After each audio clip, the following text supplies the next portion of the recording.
guys, TMR Media here. Today we're going to be running through a day in the life of a motorsports photographer, and we're going to be running through a couple key points on first one's going to be preparation, and second one's going to be pre-event briefings. The third one is going to be shot locations, and then we're going to go through some settings I use on track, and then the last one is going to be how I offload and how I export photos even while I'm at the track before I have to go home. Alright guys, so for preparation for track day, there's a couple very important things that I make sure to have every single time. As you can see, I'm wearing long sleeves. I just got this shirt made for me. It has the TMR Media. And I also wear pants with functional zipper pockets, if you could show it real quick. Just kind of have it has some functional pockets and stuff I could use for filters or batteries. And then I just got them though. I got a pair of off-road hiking kind of boots / tennis shoes. Really good for around here in the Southwest because you're running through a lot of uneven ground, a lot of dirt, bushes, thorny bushes and stuff too. So you definitely need to protect your skin from the sun if you're white like I am. and then I guess another thing to run over is I always have a hat, and I have one of the around the all the way around brims, and then it has a neck cover. But I also now am going to start using a neck gaiter as well to cover my neck completely, just in case the wind is too much.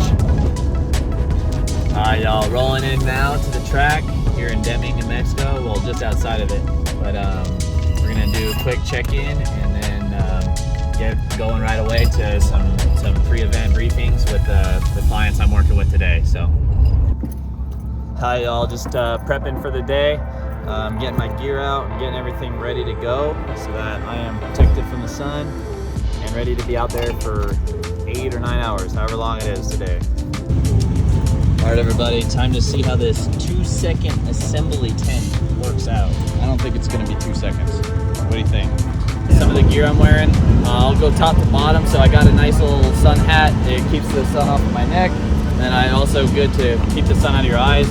I just got some sunglasses, but to be honest, when you're shooting, you can't really do much about that. See, going down, I got neck gaiter. Neck gaiter kind of helps for when it's windy. This will blow around too much.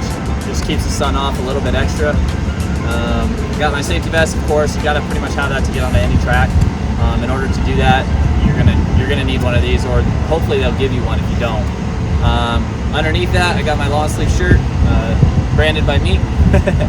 And that helps keep the sun off of your arms and stuff during the day. And having something that's light, thin, kind of like this, as you can see, something nice and thin helps keep you cool too, as much as you can, I guess. But going down again, I got some similar pants, similar style, where they're lightweight and they're good for keeping me cool and the sun off of you. I have one knee pad because a lot of times I'll go down and then I'll have the camera here, so I can go into bushes, rocks, whatever, and not hurt or mess up my pants or mess up my knee. And then recently I just invested in some kind of more off-road rugged shoes. These are made by Hoka. As you can see, within an hour, they're already extremely dusty. So that's pretty much all the gear I got. Hey there everybody, all geared up. This is the bike we're going to be shooting today, so we're kind of I'm just going to show you around it a little bit. It's a ZX-10R. So he's going to be in the amateur class today, so we'll be trying to get some shots. Say hi, Amos. It's for the YouTube. Hey everybody. How long have you been racing? Just a year? This is my second year, so not even two. Not even 2 full years. Wow. The purpose was just to learn. Hey. I finished every single race. There you go. This year I went up and I got a pro bike, literally a bike from Moto America. I'm able to compete with bigger bikes now and progress from that 750. What's all done to the bike and stuff? If you want to give us a quick overview of what's done to it. A 2019 Kawasaki ZX-10R. Buy it from Eric Wood, and this was his bike, so he sold it to me as is. Everything you see on it, all these beautiful fairings, all of the Woodcraft tire warmers, all of the protections like the axle sliders, aftermarket Brembo brakes and calipers, Woodcraft stands, Woodcraft body protection all over the place. Here, here, here, here, everywhere you can think of. Woodcraft rear sets, of course, the subframe is aftermarket, and then you know, all the switches and everything else. If you look at the controls, you'll notice there's no ignition, there's no key, there's a whole bunch of buttons. And truth be told, for everybody, I still don't know what these 3 buttons do. There's just so many buttons, and you know, coming from 1 year of racing on an 05 bike that, you know, like kind of you buy on Amazon, to this, I'm still very much learning it. But it was good enough for 1 win so far, so that's good. That's awesome, man. Yeah. Oh yeah, well thanks for filling them out with the information on the bike. I'm sure they'll like that, so they'll be absolutely. Thank you very much. I appreciate it, man. See you I'll see you out on the track. All right, everybody. So next step of the process is scouting out locations. Best thing to do is, you know, if you already know the track, you're gonna kind of know what spots work good in the variation of like where the sun is. So we got it like pretty much straight overhead right now, but so that kind of gives us a little leeway room to shoot anywhere. But yeah, you want to plan out spots beforehand to kind of try to get the angles you want, and then you can go from there. It's going to be a lot of walking walking and running even before you're even out there and actually shooting.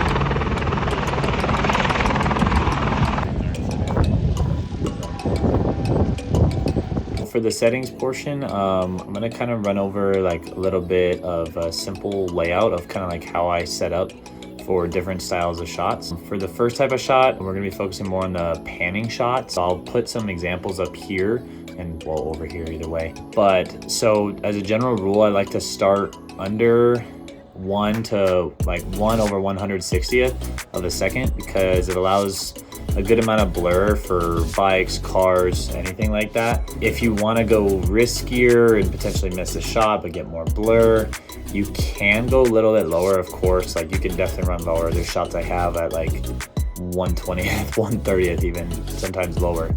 You're going to be more likely to miss a lot of shots. So to get your success rate a little bit higher on those shots, start a little bit higher, especially for when you're learning. The second type of shot is going to be kind of more of like a capturing action shot. So you're not necessarily showing motion, but you really want to capture that exact moment. And sometimes in order to get the frame right or show it, you can't have like a super low shutter speed, making it risky, right? Or you might not have physically enough time when, say, the bike goes from here to here, you might not have enough time to react and shoot all that all at once. So definitely stay a little bit higher on that. You're going to want to run a little bit lower aperture, but bump your shutter up to like at least 1/500th of a second, so that you can really just like capture that action right there and hopefully get a little bit more depth of field as well. Just finished up with the first day. We're gonna head to the little town here called Deming.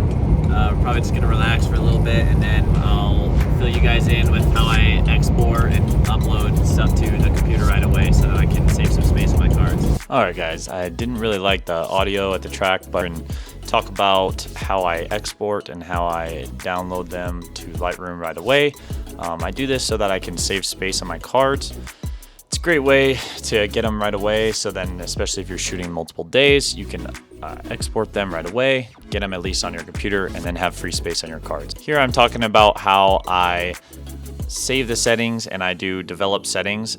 Once I have edited one shot, I put them onto all of the photos, and then from there I go around and do individual edits. It helps save me a lot of time in editing and helps get them out to the customers or clients a little bit faster. Thank you guys for coming to watch my day in the life, or 2 days in the life of a motorsports photographer. Stay tuned for the next one. I'm going to be posting hopefully some cinematic footage of some cars or some bikes.